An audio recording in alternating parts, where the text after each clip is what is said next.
A car salesman can read a man in about 4 seconds, and there is one type he has quietly learned to give up on.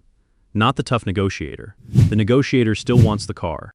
The one he cannot move is the man in his 50s who drives up in something 10 years old, listens politely to the offer, the trade-in, the finance, the free upgrade, and says the same 3 words every time. It runs fine, and then he drives the old one home. You probably know this man. You might be this man. The paint has gone matte on the roof. There's a rattle he located years ago and no longer hears. The driver's seat has quietly molded itself to the exact shape of him. And everyone around him has a theory about why he will not replace it. And almost all of those theories are wrong, because they assume it is one thing. It is not one thing. Keeping a car for a decade is 4 different psychological forces that happen to point the same way. And here's what makes it interesting. 2 of them are quiet wisdom, and 2 are documented traps. And from the outside, often from the inside, they are impossible to tell apart. The same steady man who has outsmarted an entire industry might, in the very next decision, be about to make one of the oldest mistakes in psychology. And the only way to know which is to find out what is actually holding the wheel. Start with the force that runs deepest, because it explains the whole feeling in one experiment.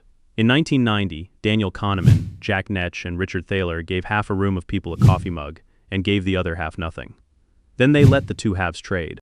Ordinary economics says a price should emerge and mugs should change hands. Almost none did.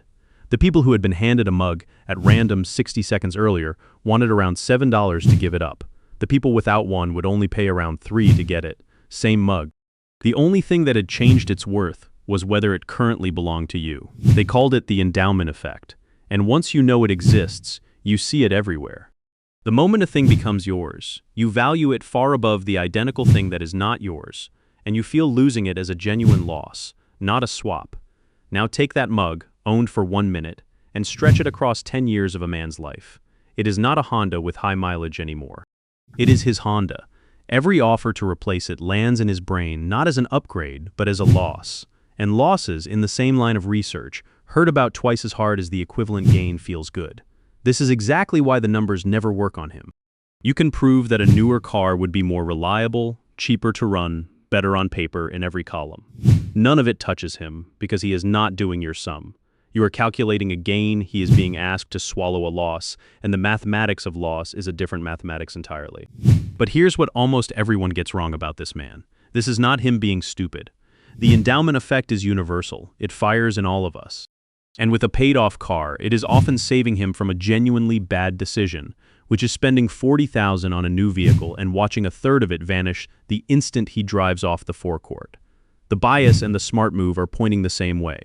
Remember that, because they will not always. Now the second force, and this one is where the wisdom starts turning into a trap. In 1985, 2 researchers called Hal Arkus and Catherine Bloomer studied a theater.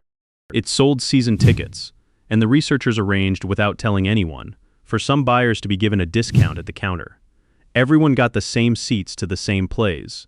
The only difference was how much they had paid. Then they simply counted who actually turned up. The people who had paid full price attended noticeably more plays. Not because they loved theater more, purely because they had spent more.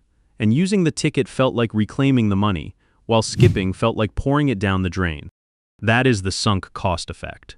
And Arks and Bloomer traced it to something almost childlike and deeply human. The fear of looking wasteful. Watch how neatly it clamps onto the 10-year car. He just spent $400 on new tires. Last year, the timing belt. The year before, the brakes. Every one of those is money that is gone and is never coming back. And every one of them makes the car harder to sell, because letting it go now would mean all that spending was for nothing. Except look at what has actually happened there. The tires are paid for. That money vanished the moment he handed it over. And it vanishes identically whether he keeps the car another 5 years, or sells it in the morning. It has zero bearing on whether keeping the car is the right move from today onward. And yet it feels like it has all the bearing in the world. He is being steered by a cost that no longer exists, out of a reluctance to feel wasteful. And here is the cruel joke inside it. Pouring fresh repair money into a dying car, purely to justify the repairs he already made, is usually the more wasteful path of the 2. This is a Concorde sitting in a driveway, and it is the identical instinct that keeps people in the job. They outgrew, the business that stopped working, the relationship that ended in everything but name years ago. Once you have paid enough into something, walking away starts to feel like admitting the whole payment was a mistake. So people keep paying and paying to avoid ever having to admit it. So why does this land so squarely on Gen X men? The cheap answer is that they are stubborn or tight with money, and the cheap answer is wrong. The truer one is that this is the generation caught on the hinge, the last group to learn cars as machines you understood and maintained, right before they became sealed appliances you simply replace. A man who learned to drive in the 80s learned on engines he could open up and look at. A fault had a cause you could usually find and often fix yourself. That builds a particular bond with a machine, one where keeping it alive is a small proof of competence. Junking it the moment it inconveniences you feels less like an upgrade and more like a personal failing. Then add the money history. This is the cohort funding its own retirement with no pension, squeezed between children and aging parents, having watched 3 market crashes tear through its savings. A group with that memory does not drop 40,000 casually on a thing that loses value the second it is theirs. For them, the paid-off car is not going without. It is reading a real situation correctly. And the neighbors financing a new SUV every 3 years start to look less like people who are winning and more like people who never ran the numbers. And then the last force, the quietest, the one nobody says out loud. After 10 years a car stops being transport and turns into a place. It is where he does his thinking on the drive home. It carried the kids when they were small. It is the one space in a demanding life that asks nothing of him and behaves exactly as he expects. Psychologists have a phrase for objects that get absorbed into who we are, the extended self. For a generation of men not exactly encouraged to build emotional outlets, that steady, familiar car can carry a quiet weight that has nothing to do with horsepower. Replacing it is not swapping an appliance. It is handing over a small, dependable piece of himself, at an age when other pieces are already changing without asking permission, which is worth respecting rather than laughing at. But it is also the exact thing that can quietly turn a sensible thrift into a genuine inability to act on the one day acting is finally right. So here is the whole thing boiled down to a single question you can run on yourself, and it is sharper than it looks. Keeping the car is wisdom when the decision faces forward, when the thing still does its job, when replacing it would burn real money for a marginal gain, when you have honestly weighed the next likely repair against the cost of a replacement, and the repair still wins. That is not bias. That is a man the car market cannot fool, and there are not many of them. Keeping the car becomes the trap the moment the decision faces backward. When the reasons are about the money already spent, about not wanting to feel wasteful, about the ache of giving up a thing that is yours whether or not it still serves you. When you find yourself signing off a repair that costs more than the car is worth, the voice making that call is no longer reason. It is sunk cost wearing reason's coat. And the clean test, the one that cuts through all 4 forces at once, is this. Forget everything you have ever put into this car. Every repair, every year, every memory. If it rolled up in front of you today, at exactly its current condition, its current value, its likely bill for next year, would you choose it right now over the alternative? If the answer is yes, you're being wise. If the answer is no, and you're keeping it anyway, you're not being loyal. You're being held by the past.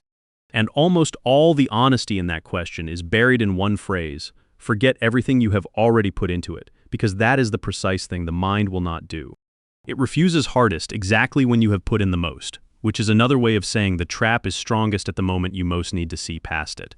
The man who drives the same car for 10 years is usually not the fool the adverts need him to be. Far more often he is seen through an industry built on turning working cars into monthly payments, and he has the paid-off car and the untouched savings to prove it. But the forces that made him immune to all that pressure, the ownership, the horror of waste, the self woven into the machine, are the same forces that will one day keep him gripping the wheel of a car he should have let go a year and 2 repairs ago. Wisdom and the trap are cut from identical cloth. The only thing that separates them is direction forward, toward what the thing can still do for you, or backward toward everything you have already given it. His real talent was never loyalty to the car. It was the ability to tell those 2 directions apart, and the day that talent matters most is the day the car he loves finally stops being worth keeping, and some quiet part of him already knows it, and the past is still holding the wheel. That is the cue most people miss. If you have held onto a car far longer than anyone around you understood, be honest with yourself for a second. Was it the wisdom, or was it the trap? And are you sure? Leave it in the comments. Subscribe to Psychology Q, and I will keep showing you the signals hiding in plain sight.